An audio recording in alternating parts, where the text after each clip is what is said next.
നിന്റെ മുത്തച്ഛനൊക്കെ വന്നിറങ്ങിയിടാ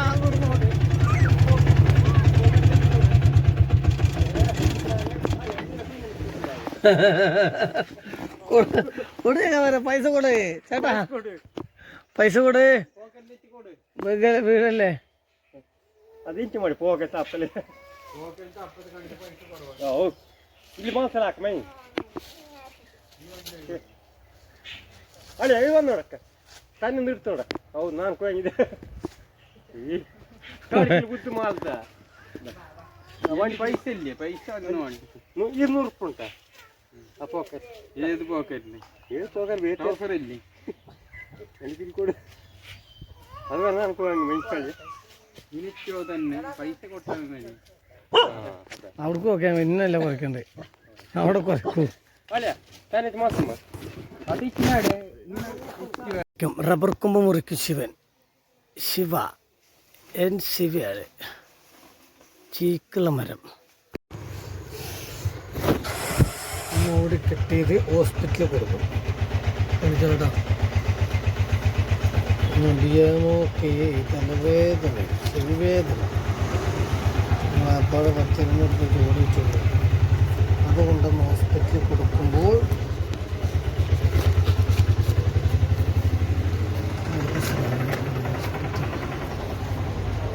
ഹോസ്പിറ്റൽ കുറച്ചുകൂടി തള്ളി റോഡൊക്കെ പോകട്ടെ.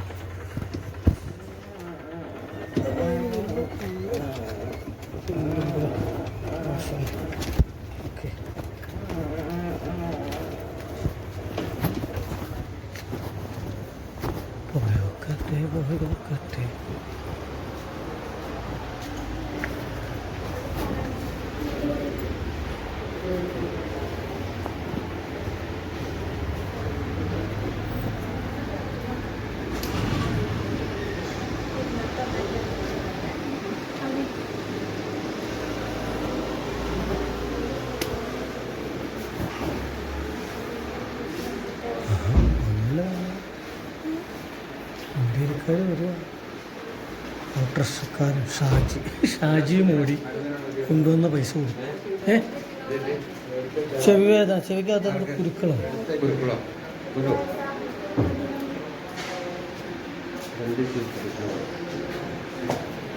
മനസ്സിലോ?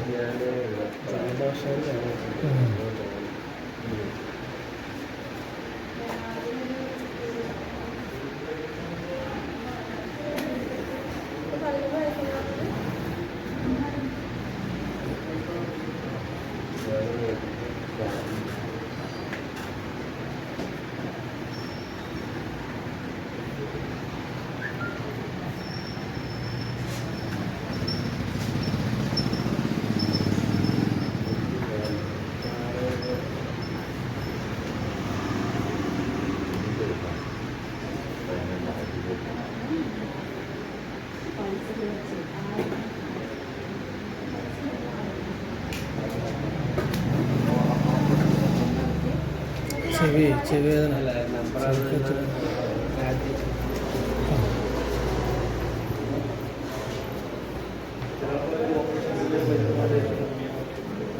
ഇരിക്കുക.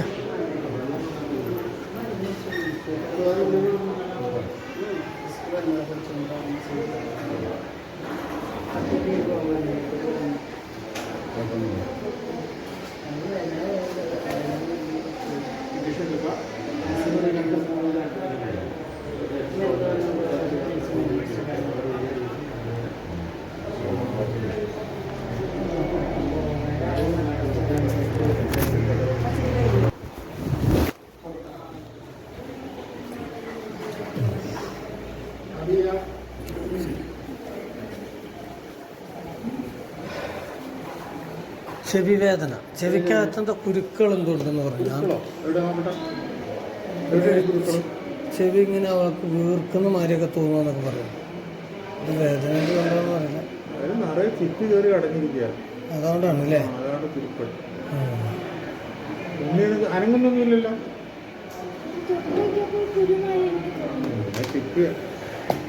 മൂക്കടപ്പുണ്ടോ? മൂക്കിന് വാ തുറന്നു പിടിച്ചാൽ അവള് വാ തുറന്നു പിടിച്ചിട്ടാണോ ചില സമയങ്ങൾ ഉറങ്ങാറുണ്ട്. മൂക്കടപ്പുണ്ടോ? മൂക്കടപ്പുണ്ടെങ്കിൽ ചെവിവേദന കൂടും.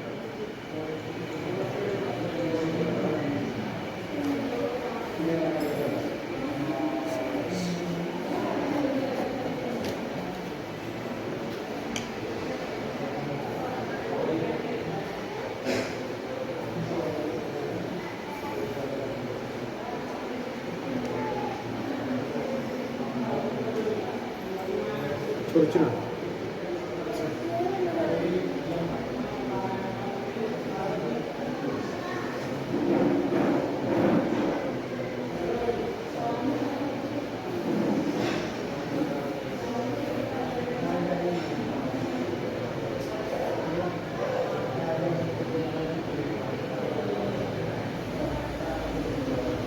തുള്ളിമരുന്നിരിക്കുക ചെവിയിൽ മൂക്കിലിടിക്കാനും മരുന്നുണ്ടാവും. 2 ചെവിയിൽ ചുറ്റും ചിപ്പി നിറ ഇളകി വരും. അപ്പോൾ എടുത്ത് കളയുക, കുളിക്കാൻ കഴിക്കുക. ആ പുഴയെ കുളിക്കാറൊന്നുമില്ല. ഇല്ലല്ല, ചിപ്പിയാണ് ചിപ്പി.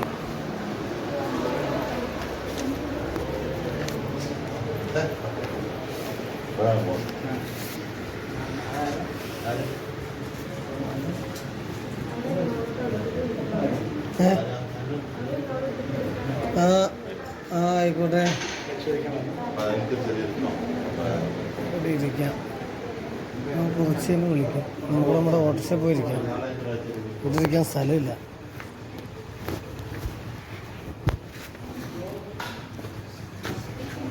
അപ്പം അങ്ങനെ അഭിയമ്മയുടെ ചെവിയിൽ ചിപ്പി എടുക്കാൻ, ചിപ്പി നിറഞ്ഞ് ചെറുക്ക്. പെണ്ണിനൊന്നും ഒരു വൃത്തി മേനയില്ലാത്ത പിള്ളേർ കുളിക്കുമ്പോൾ വേറെ കളി കുളിക്കുമ്പോൾ എടുത്ത് കളയാൻ പഠിക്കണം. എല്ലാ ചുമ്മാ ചിപ്പി ചിപ്പി ചിപ്പി. അപ്പം അഭിയമോളെ ഇന്ന് ഏകദേശം 550, 550, 600 രൂപയ്ക്ക് ഓടിയായിരുന്നു. എന്തായി ഇപ്പം?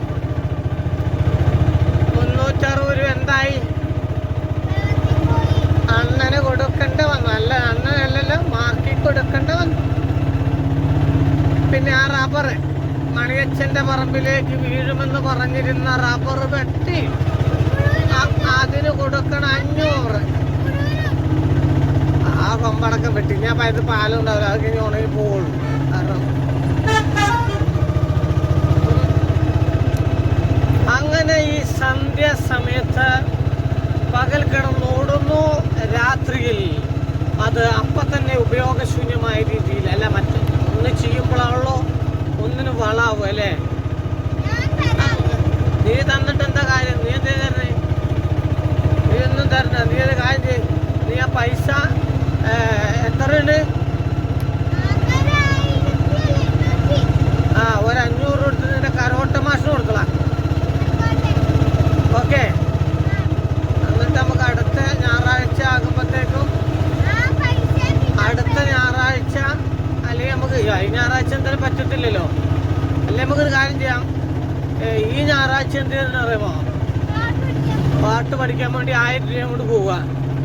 അവിടെ കൊടുക്കലുമായി എന്താ അഡ്മിഷൻ ഫീസല്ലേ? പക്ഷെ എനിക്കൊരു കാര്യം പറയാനുള്ളത്, ഇതൊക്കെ നമ്മൾ റിസ്ക് ആയിട്ട് ഭയങ്കര റിസ്ക് എടുത്തിട്ടുള്ള പരിപാടിയാണ്. കാരണം ഒന്നും ഉണ്ടാവില്ല. കാരണം നിങ്ങൾ 3 പേരുടെ കാര്യങ്ങൾ നോക്കണം, തുച്ഛമായ വരുമാനം. അപ്പൊക്കെ എന്താ നിങ്ങൾ അഭിയേയും ആൻറ്റിയും ആത്മാർത്ഥമായിട്ട് ട്യൂഷനൊന്നും വിടാൻ പറ്റാവില്ല. ട്യൂഷനൊന്നും കൂടെ ക്ലാസ്സിൽ ശ്രദ്ധിച്ചിരുന്ന് കേൾക്കുക. പിന്നെ നമുക്ക് ഓൺലൈനിൽ പഠിക്കാനുള്ള അവസരങ്ങളുണ്ടല്ലോ, അതിലൊക്കെ കേട്ട് പഠിച്ച് വൃത്തിക്ക് പഠിക്കുക. കഠിനമായിട്ട് ഒരു സമയം പോലും വെറുതെ അതും കണ്ട് കളയാനല്ല, പഠിക്കാനായിട്ട് ശ്രമിക്കണം. മനസ്സിലായില്ലേ? നമ്മളോ എൻ്റെ അമ്മയൊക്കെ കഷ്ടപ്പെട്ട് വിട്ടപ്പോൾ പഠിച്ചില്ല, അതിനുള്ള വെളിവില്ലായിരുന്നു. വെറും കൂട്ടുകൂടി കളിക്കാം. മമ്മിക്കാണെങ്കിൽ 2 പിള്ളേരെ വയറൊട്ടാതെ നോക്കാൻ വേണ്ടി മമ്മി കിടന്ന് കഷ്ടപ്പെടുക.